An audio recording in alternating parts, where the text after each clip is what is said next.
안녕하세요. 오늘은 토지 매매 계약 시 주의해야 될 사항에 대해서 몇 가지 좀 소개해드리고자 합니다. 땅을 앞서 말씀드린 바와 같이 검토를 해서 사업성이 나온다거나 괜찮은 땅이라고 판단이 되면 토지주분, 매도인하고 협의를 해서 토지 매매 계약을 치러야 되는데요. 매매 계약 전에 확인해야 될 사항들이 물론 공인중개사 분이 검토를 해주시기도 하지만 직접 검토를 반드시 해야 됩니다. 공부상 서류를 통해서 일단 권리분석이라는 걸 해야 되는데요. 정부24 사이트에 들어가게 되면 아래 여러 가지 항목이 있는데 모두 보기라는 걸 눌러보시면은 건축물 대장, 토지 대장, 지적도, 임야도, 토지이용계획 확인원 이러한 것들의 서류를 발급받아서 확인할 수 있는 것과 등기사항 전부증명서라고 해서 들어가 보시면 토지와 건물로 발급을 할 수가 있거든요. 두 개로 나뉘어서 발급이 되기 때문에 땅만 있다 그럼 당연히 토지만 발급받으시면 되고 위에 건물까지 있다라고 하면 건물까지 같이 발급을 받으셔서 그 서류에는 표제부, 갑구와 을구 이렇게 세 가지로 나뉘어져 있는데요.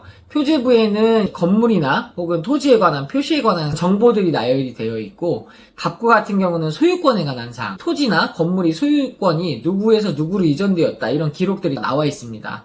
말소된 사항까지 삭제된 내용까지 확인하고 싶다고 하면 말소된 사항 포함으로 발급받으시면 되는 거고요. 그 다음에 이제 을구에는 소유권 외에 관한 사항들이 나와 있습니다. 각종 저당이나 채권 같은 것들, 은행에서 매도하시는 분이 예를 들어 건물을 담보로 대출을 받은 적이 있다 하면 그런 내용들이 다 여기에 명시가 되거든요.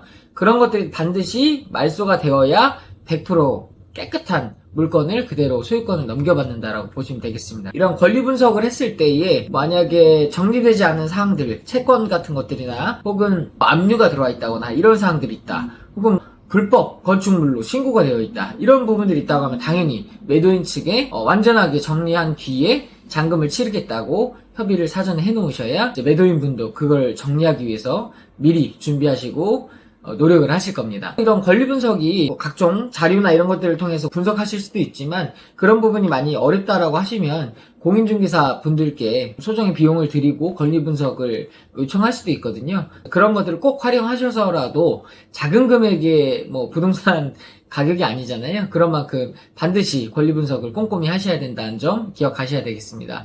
두 번째는 계약금, 중도금, 잔금 지급일을 설정을 하는 건데요.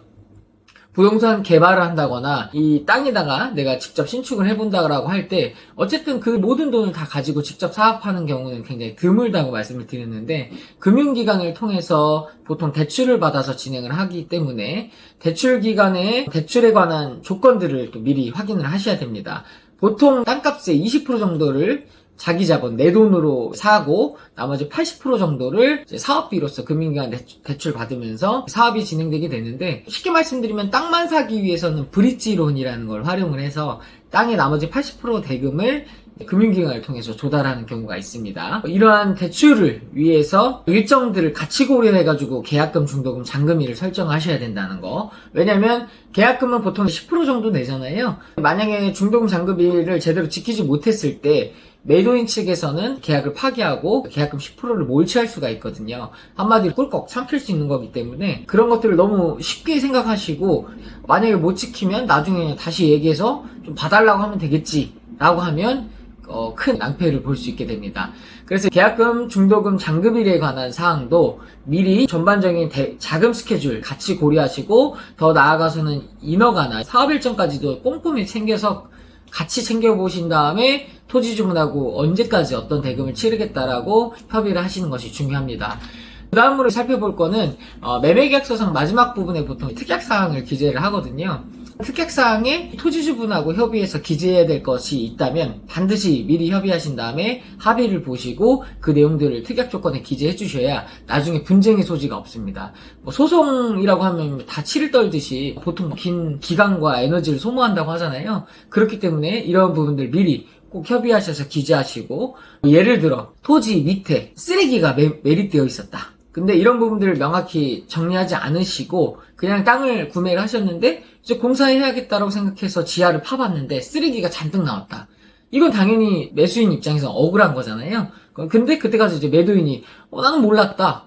배째라 이런 식으로 나오게 되면 그런 것처럼 이런 소송 과정을 거치는 것들이 땅을 사고 나서 이미 금융을 이용해서 대출을 받았는데 대출의 이자는 계속 찍히고 있는데 또 사업은 계속 지연되고 여러 정말 어려운 상황을 맞이할 수 있기 때문에 이러한 부분들을 꼭 미리 확인하셔서 정리를 특약사항에 해놓으셔야 됩니다. 만약 이것들이 먼저 협의가 돼 있다고 하면 당연히 그 계약서의 내용을 근거로 해서 진행을 할 수가 있겠죠. 혹은 먼저 선 지급해서 빨리 책임을 다 떠내고 나중에 청구해서 받으면 되는 거니까요. 그래서 이런 특약사항 조건에 대해서도 미리 면밀히 검토하셔서 충분히 합의하셔서 그런 부분들을 기재를 하셔야 된다. 이 부분이 있습니다.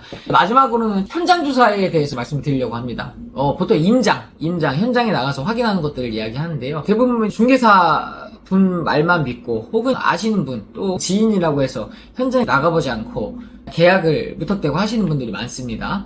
반드시 꼭 현장에 나가셔서 내 땅에 온전한지 그 땅 위에 이상한 게 적치되어 있진 않는지 혹은 땅 경계선에 이상하게 구조물이 넘어와 있진 않은지 이러한 것들을 꼭 눈으로 확인하셔야 됩니다. 특별히 도시 지역도 그렇지만 도시 외의 지역 같은 경우 가장 터무니없는 경우가 산 같은 곳에 땅을 샀는데 그 땅의 지상에 송전탑과 송전탑 사이에 전선이 지나간다라고 치면 이런 곳은 인허가도 어렵고 나중에 협의를 해서 송전탑을 옮긴다고 하는 것도 굉장히 많은 비용과 못 옮길 수도 있고요. 그런 애로사항이 생길 수 있기 때문에 미리 이런 부분도 반드시 현장에 나가셔서 확인을 해야 된다는 점 꼭 기억하시면 좋겠습니다. 다음 편에서는 토지, 사업지 경계 내에 경계물 침범에 관한 사항들이라든가 측량에 관한 사항들이나 이런 것들을 좀 같이 소개를 드릴 건데요. 오늘은 간단하게 이 정도 설명드려 보도록 하겠습니다. 네, 그럼 다음 편에서 또 추가적으로 설명드리도록 하겠습니다. 감사합니다.